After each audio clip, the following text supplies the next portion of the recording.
2/3।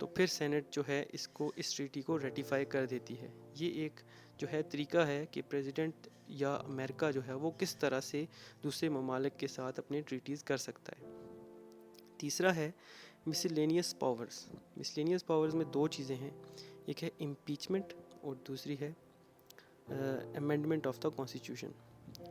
Impeachment یہ ہے کہ امپیچمنٹ کا پہلے کانسیپٹ سمجھ لیں. اس کا مطلب یہ نہیں ہوتا کہ بندے کو اس کی جاب سے نکال دیا جائے, بلکہ اس کا مطلب یہ ہوتا ہے کہ اس شخص نے اگر کچھ غلط کیا ہے یا کچھ اس کے اوپر ٹریجن کے جو ہے وہ الزامات ہیں تو اس کو ٹرائل کے لیے لے کر آنا ہوتا ہے. تو امپیچمنٹ جو ہے وہ سینٹ کے اندر ہوتی ہے, ٹرائل جو ہے وہ سینٹ کے اندر ہوتا ہے, امپیچمنٹ جو ہے وہ ہاؤس آف ریپرزنٹیٹیوز کے اندر ہوتی ہے. پریزیڈنٹ جو ہے, پریزیڈنٹ, وائس پریزیڈنٹ, ججز اور سول آفیشلز, ان لوگوں کی امپیچمنٹ ہوتی ہے. اگر صدر کو امپیچ کیا جاتا ہے تو ٹرائل جو ہے وہ سینٹ میں ہوتا ہے, اور جو chief justice of supreme court ہے وہ اس سیشن کو پریزائڈ کرتا ہے. اگر کوئی فیڈرل آفیشل کو امپیچ کرتا ہے تو اس کا جو ٹرائل ہے وہ بھی سینٹ میں ہوتا ہے, اور اس سیشن کو پریزائڈ جو ہے وہ وائس پریزیڈنٹ آف امریکہ کرتا ہے. دوسری چیز ہے امینڈمنٹ. امینڈمنٹ میں یہ ہے کہ دونوں ہاؤسز مل کر امینڈمنٹ کرتے ہیں 2/3 میجورٹی کے پاس, پھر اس طرح سے وہ اسٹیٹس کے پاس جاتی ہے اور وہاں سے ریٹیفائی ہو کے اگر آ جائے تو تب امینڈمنٹ ہو جاتی ہے. دونوں ہاؤسز مل کر ڈیسائیڈ کرتے ہیں کہ نیو اسٹیٹس کو یونین میں انٹر کیا جائے یا نہ ہونے دیا جائے. الیکشن کے دوران اگر کسی بھی کینڈیڈیٹ کو میجورٹی نہ مل سکے تو سینٹ کا ووٹ جو ہے وہ وائس پریزیڈنٹ کے لیے ہوتا ہے, اور ہاؤس آف ریپرزنٹیٹیوز جو ہیں وہ ووٹ کرتے ہیں پریزیڈنٹ کے لیے. اب بات آتی ہے ہاؤس آف ریپرزنٹیٹیوز کی. ہاؤس آف ریپرزنٹیٹیوز کو لوور ہاؤس یا لوور چیمبر بھی کہا جاتا ہے. اس کی ٹوٹل اسٹرینتھ 435 ممبرز ہیں, اور یہ جو ہیں پاپولیشن کی بیسس پر جو ہیں سیٹس دی جاتی ہیں. ہر ممبر کی جو ایج ہے وہ 25 سال کم از کم اور 7 سال کی سٹیزن شپ امریکہ میں ہونی چاہیے. He should be the legal resident of state which he is representing. Representation جو ہے یہاں آبادی کی بیس پر ہے. کسی اسٹیٹ کے نمائندوں کی تعداد کم ہے اور کسی کے زیادہ ہے, لیکن ایک سے تعداد کم نہیں ہو سکتی. فار ایگزامپل ایک اسٹیٹ ہے الاسکا, تو اس کی آبادی کم ہے تو اس کے جو نمائندے ہیں ان کی تعداد ہے 1, اور اس کے برعکس کیلیفورنیا ہے جس کی آبادی بہت زیادہ ہے اور اس کے نمائندوں کی تعداد جو ہے وہ 52 ہے. تو کانسٹیٹیوشن کے مطابق there must be at least one representative for at least 30,000 population. تو کانگریس جو ہے وہ ہر 10 سال بعد یہ کنسنسس کرتی ہے کہ سیٹس جو ہیں ان کی ڈسٹریبیوشن کس طرح سے ہو. ہر 10 سال بعد ہر اسٹیٹ میں الیکٹورل ڈسٹرکٹس ہوتے ہیں, اور پاپولیشن کی بیس پر ان کو جو ہے ڈیوائیڈ کیا جاتا ہے سیٹس کو. یہاں پہ ایک امپورٹنٹ کانسیپٹ ہے جس کا نام ہے گیری مینڈرنگ. گیری مینڈرنگ کہتے ہیں کہ جو رولنگ گروپ ہے وہ کیا کرتا ہے کہ اپنے فیور میں جو ڈسٹرکٹس ہیں ان کی ڈیمارکیشن کرتا ہے, تاکہ جو ہے ان کے جو ووٹرز زیادہ ہیں وہ ایک جگہ پہ ہو جائیں تاکہ ان کو فائدہ مل جائے. 26 امینڈمنٹ جو ہے وہ یہ کہتی ہے کہ ووٹر کی جو منیمم ایج ہے وہ 18 سال ہو. اس کے بعد جو ڈیوریشن ہوتی ہے وہ ہوتی ہے 2 سال, اور اسی طرح جیسے ہی الیکشن ہو کے رہتے ہیں اور ہاؤس آف ریپرزنٹیٹیوز کے جو ممبرز ہوتے ہیں وہ اپنے اگلے الیکشن کی تیاری شروع کر دیتے ہیں, اور انہی 2 سالوں میں وہ اپنے حلقے کے لیے زیادہ سے زیادہ کام کرتے ہیں. اس کے لیے ان کی پریولیجز یہ ہوتے ہیں کہ ان کی امپیچمنٹ نہیں ہو سکتی, سیشن کے دوران ان کو اریسٹ نہیں کیا جا سکتا, جو کچھ بھی یہ بولتے ہیں سیشن میں وہ کسی کورٹ میں چیلنج نہیں ہو سکتا, ان کو فریڈم آف ایکسپریشن حاصل ہوتی ہے, اپنی باری پر ان کو بولنے کا موقع ملتا ہے. پہلی میٹنگ کے دوران speaker, clerk, sergeant of arms اور ریلیجیس گائیڈ ان لوگوں کو الیکٹ کر لیا جاتا ہے. جو سب سے سینئر ممبر ہوتا ہے وہ اسپیکر سے اوتھ لیتا ہے, پھر اسپیکر باقی تمام ممبر سے اوتھ لیتا ہے. آج کل ٹوٹل جو ہے وہ کمیٹیز جو ہیں ان کی تعداد 20 ہے. اس میں ہاؤس آف ریپرزنٹیٹیوز میں ڈفرینٹ کمیٹیز بنائی جاتی ہیں.